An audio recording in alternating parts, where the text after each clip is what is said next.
¿Alguna vez te has preguntado cómo es que un organismo tan complejo puede realizar tareas tan precisas como esta?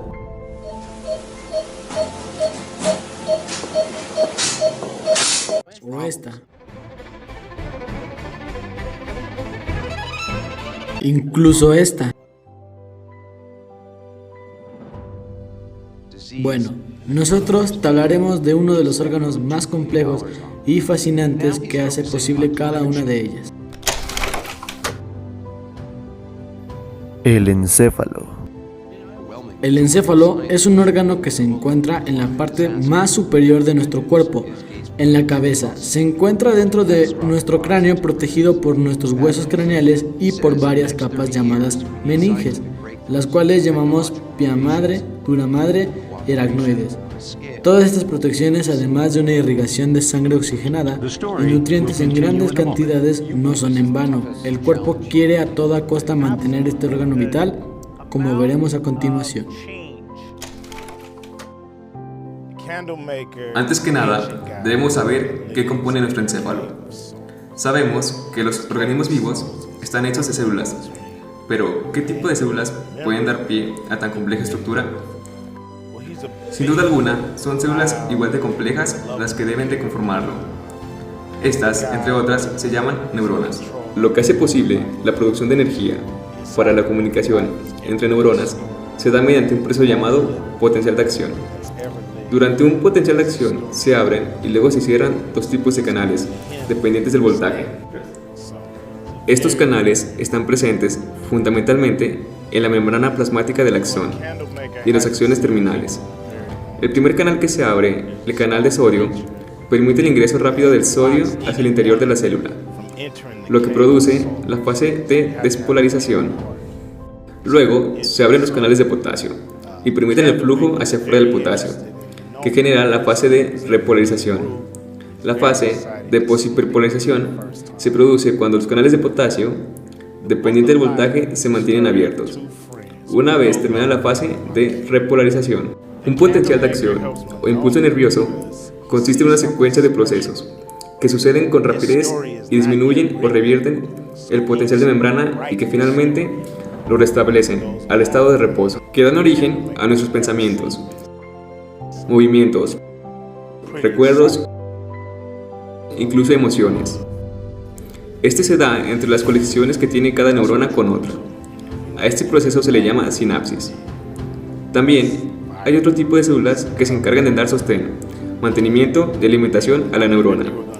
Este grupo de células la llamamos neuroglia.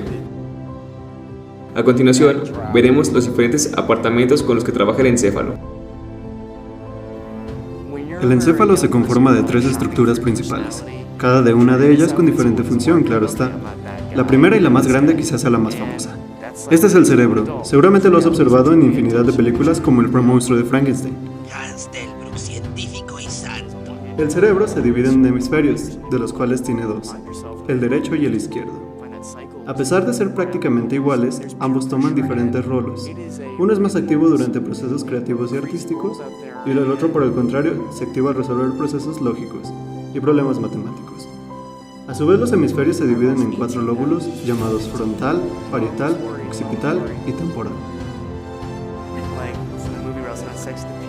El lóbulo frontal es responsable de coordinar las funciones cognitivas y los movimientos voluntarios. El lóbulo parietal procesa la información proveniente de los sentidos como el tacto, el gusto y la termosección.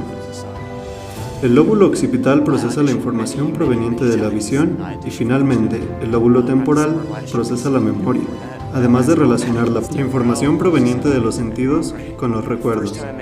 Un ejemplo de este proceso será cuando usted, por un olor, llega a recordar algún momento pasado de su vida.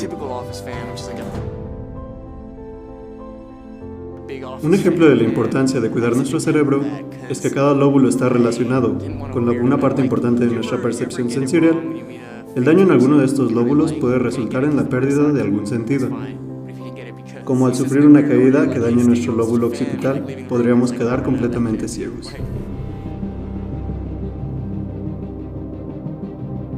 El cerebelo. Este pequeño amigo tiene una enorme tarea. Recibe señales sensoriales y del cerebro. Esto para poder coordinar las señales de tal manera que los movimientos los podamos hacer en el momento justo y a la distancia precisa, y con la fuerza necesaria. Sin su ayuda, nuestros movimientos serían bastante torpes, ya que no podríamos saber exactamente y cuándo hay que movernos, para que nuestro movimiento logre realizar la tarea que queremos. Este también se encarga de realizar movimientos involuntarios primitivos, como el temblar cuando hace frío, y esquivar o desviar cosas que puedan hacernos daño de alguna manera. En otras palabras, está al pendiente de nuestra supervivencia la mayor parte del tiempo.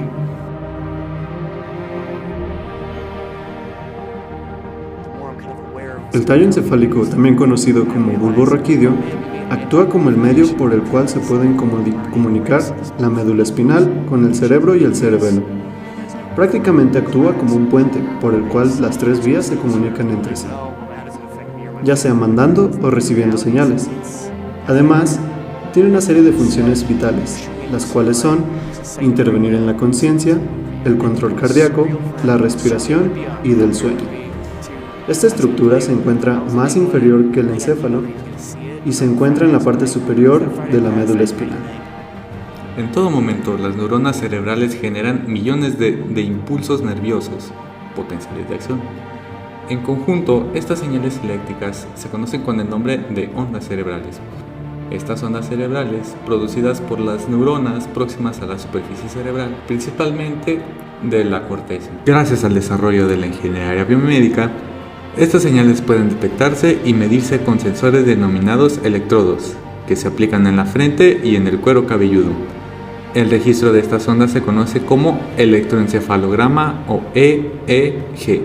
Los EEG son útiles para el estudio de funciones cerebrales normales, como los cambios que tienen lugar durante el sueño, y para diagnosticar una amplia gama de trastornos encefálicos, como epilepsia, tumores, traumatismo, hematomas, trastornos metabólicos, sitios de lesión y enfermedades degenerativas. Cualquier tipo de actividad eléctrica inusual puede ser un signo de alarma el cual hay que estudiar.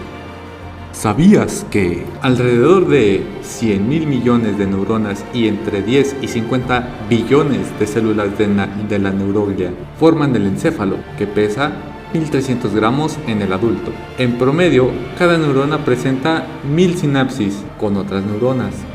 De esta forma, el número total de sinapsis es alrededor de 1.000 billones, que es mayor al número de estrellas en la galaxia. ¿Sabías que la densidad de la circuitería de la corteza cerebral es muchos órdenes superior a la conseguida con los últimos avances de la microelectrónica? Asimilando cada sinapsis a un componente eléctrico activo, se tendría una densidad de aproximadamente 2 por 10 a la 9 componentes por milímetro cúbico. Desde este punto de vista, un cerebro humano equivale ciertamente a varios millones de ordenadores de potencia considerable. Dato curioso. Un estudio con 40 asesinos o violadores muestra daños en la red neuronal de las decisiones morales. El estudio, publicado ahora por la revista PNAS, se apoya en los historiales clínicos de los criminales y el escaneo de sus cerebros ya lesionados, cuando ya estaban en la cárcel. El primer resultado de la investigación puede sorprender.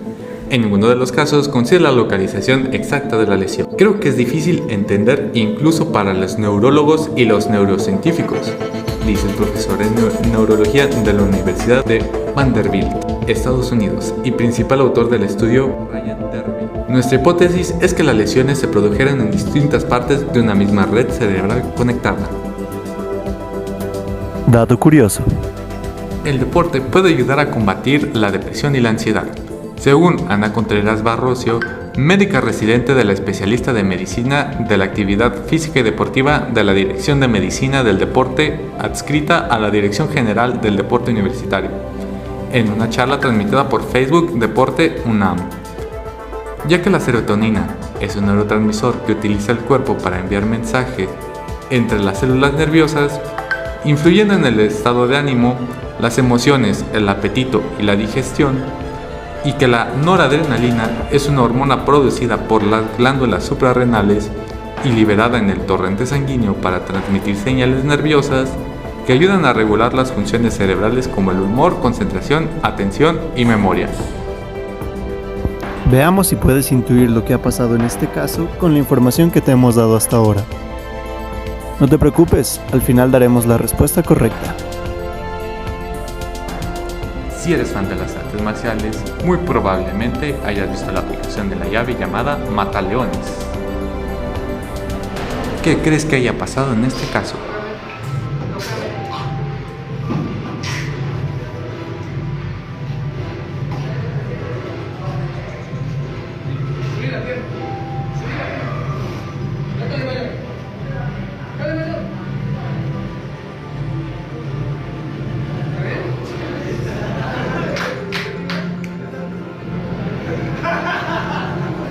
La mataleones es una estrangulación que consiste en realizar una presión sanguínea en la arteria carótida a cuello del oponente, ya que la presión producida a la arteria carótida produce una disminución del flujo sanguíneo al cerebro. Esta llave es muy peligrosa y efectiva, ya que al disminuir la presión sanguínea del encéfalo puede producir desde desorientación y pérdida de conocimiento. La siguiente entrevista se hizo con las preguntas de nuestra comunidad con el hashtag Pregúntale al Morro.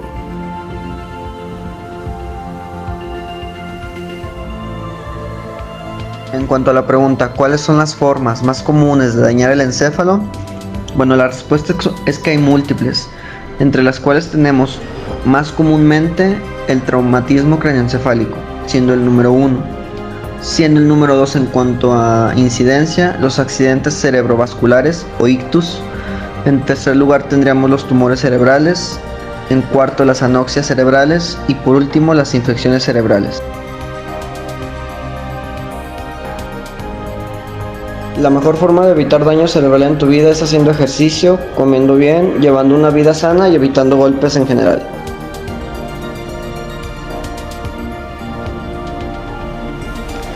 Siguiendo con la tercera causa de daño cerebral, tenemos al tumor cerebral, el cual es un grupo de células anormales que crece y se multiplica en el cerebro o alrededor de él.